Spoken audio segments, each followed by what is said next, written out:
За ажилтны хоол, унааны мөнгө урамшууллаас нийгмийн даатгалын шимтгэл авахгүй байх гол агуулгатай хуулийн төслийг өнөөдөр нийгмийн бодлогын байнгын ороогоор хэлэлцлээ.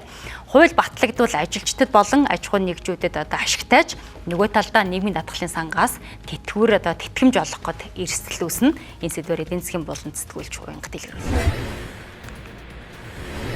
Орой мэнд гүрүү үзэгчтэй. За тэгэхээр төвшин болон залаадаа самбуу гишүүн нарын санаачилсан за нийгмийн даатгалын эрхийн хууль нэмэлт өөрчлөлт оруулах тухай хуулийн төслийн гол агуулга үзэл баримтлал нь юу вэ гэдэг дээр та бүхэнд гол танилцуулгыг хүргэе.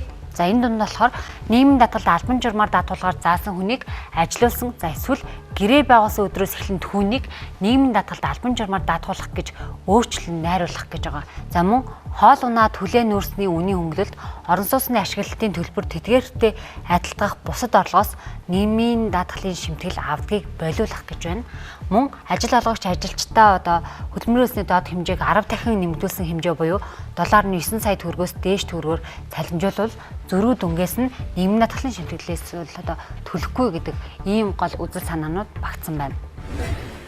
Өнөөдөр бизнесийн орлогоос буюу иргэний хуулийн бүх төрлийн харилцаанаас нийгмийн даатгалыг хоёр талаас нь суудгаж авдаг. Ийм зохицуулт руу борсон нь бол ялангуяа хуваарь хөдөлмөр эрхлэгчид байгууллагын хувьд ч гэсэн суудсан төлөвтөр бол хүндрэл учирч байгаа учраас энэ харилцааг эрх зүйн хувьд бүрэн ангилъя гэж байгаа. За энэ утгаараа бол ер нь цаашдаа бизнесийн орлого буюу иргэний хуулийн зохицуултын харилцаанаас нийгмийн даатгалыг хоёр талаас нь суудахгүй байх зохицуулт орж ирсэн. За энэ үзэл санаанд хамгийн энгийнээр иргэдэд яг яаж тусах вэ гэдгийг 1.6 сая төгрөгийн үндсэн цалинтай иргэн дээр жишээд тооцоолж үзлээ. За ингээд харахад бол тухайн ажилтны үндсэн цалин 1.6 сая төгрөг. За үүн дээр хоол унааны мөнгө нь 100 мянган төгрөг. За урамшуулал нь 100 мянган төгрөгийг авдаг байлаа гэж тооцоолоход нийт тухайн сард авах мөнгөнд үнэ нь болохоор 1.8 сая төгрөг байгаа. За үүнээс бол нийгмийн даатгалын шимтгэл болоод бусад татваруудаа бол хасуулаад явж байгаа. За ингээд харахад болохоор нийгмийн даатгалын шимтгэлд ажилтан бол 11.5%-ийг, ажил олгогч 12.5%-ийг бол төлж байна. За ингээд тухайн иргэний хувьд гэхэд нийгмийн даатгалын шимтгэлд 207 мянган төгрөгийг суудгуулна.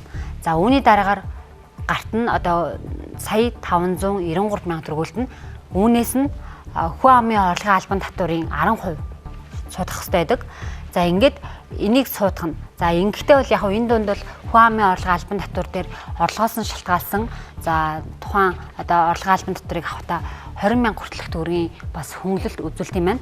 1.6 сая төгрөгийн орлоготой цалинтай байгаа энэ иргэн дээр бол 14-өөс 16 мянган төгрөгийн хөнгөлөлт үзүүлэхээр байгаа юм байна. За ингээд тухайн иргэн хоол унааны мөнгө урамшуулал үндсэн цалин гээд нийлээд 1.8 сая төгрөгөөсөө эдгээр шимтгэл хураамжуудаа нийгмийн даатгалын шимтгэлийн тэрээр суудгуулад нийтдээ гарт нь 1,447,700 төгрөг бол олгох ёстой гэсэн үг. Одоо юу мөрдөгдөж байгаа хуулиар. За тэгвэл цаашдаа дээр яригдсан хуулийн төслийг хэрвээ батлах юм бол тухайн иргэний хоол унааны мөнгө урамшууллын мөнгнөөс л нийгмийн даатгалын шимтгэл авахгүй болж ирж байгаа.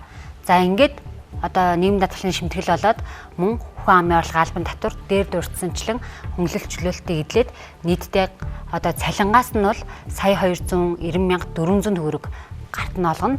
Үүн дээр нь хоол унааны мөнгө урамшуулал 200 мянган төгрөг нэмэгдээд нийтдээ тухайн хүний гарт сая 490 мянга буюу ойролцоогоор сая 500 мянган төгрөг бол гарт нь очих ийм нөхцөлийг бүрдүүлнэ гэсэн үг юм аа. Ажил олгогчоос нийгмийн даатгалын шимтгэлийг огт төлөхгүй юм шиг юм мэдээлэл тарсан. Тэгэхээр энэ бол анханасаа ер нь тийм сэтлэггүй буюу ди парламентаар тавигтай ажил олгогчоос төлөх нийгмийн даатгалыг дээд хэмжээг нь тогтоох тухай гэж ингэж тавигдсан ч тэр хэвээрээ байж байгаа. Тэгэхээр энэ дээр бол бас буруу зуруу олон нийтэд мэдээлэл хүрсэн бол бас энэ дээр уучлал хүсье. Өнөөдөртөө бол таны цалингаас жишээлбэл баг шимтгэл авч байгаа юм шиг санагдаж байгаа боловч ирээдүйд таны бодогдох тэтгэврийн хувь хэмжээ чинь буурж орж ирнэ шүү гэдгийг бас бид нар сайн хэлэх хэрэгтэй. За ингээд цаашдаа бол бусад байнгын ороогоор ороод за улсын хурлын нийцэн чуулганаар хилцээд батлах юм аа.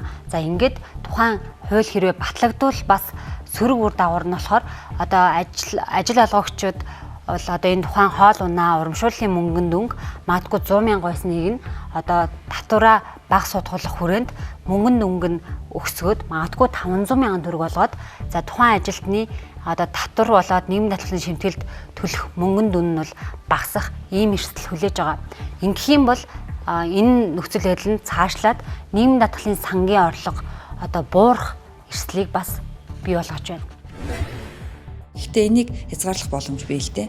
Одоо өдрийн нэг ажилтны хоол унааны хөнгөлт юм байдаг юм уу, сарын лимит тогтоогоод тэрнээс одоо хэтрэхгүй байдлаар хөнгөлөлнө гэдэг юм уу. Ийм зохицуулт олох хэрэгтэй. Тэрнээс биш яг хоол унааны хөнгөлт гэдэг хязгааргүй тавьчих юм бол одоо хэдэн төгрөгийн хоол унааны хөнгөлт өгөхгүй гэдэг бас л одоо маргаантай асуудал үүснэ. Дээрээс нь бас ажилтан энийг дагаад одоо нийгмийн хамгааллын гадуур үлдэх хохирох ийм байдал үүсэхгүй л дээ. Сангийн орлого бол мэдээж тэр хэрээр буурна, тутан тийм ээ. Тэгэхээр энийг одоо нөхөхдөө тэтгэвэр авагчдын нөхцөлийг дордуулахгүй нөхөөсэй гэж бодож байна. За ийм эрсдлүүд хүлээж байгаа учраас за хуульд бас одоо аж ахуйн нэгж байгууллагуудын хувьд тухайн иргэндээ олгож байгаа хоол унааны мөнгө, урамшуулал, илүү цагийн төлбөр гэх мэтчлэн эдгээр мөнгөн дүн дээрээ бас тодорхой хэмжээний хязгаарлалт тавих нь зүйтэй, ийм залт оруулах нь зүйтэй гэдгийг бол мэргэжлийнхэн онцолж байна. Мэдээлэл хүргэлээ.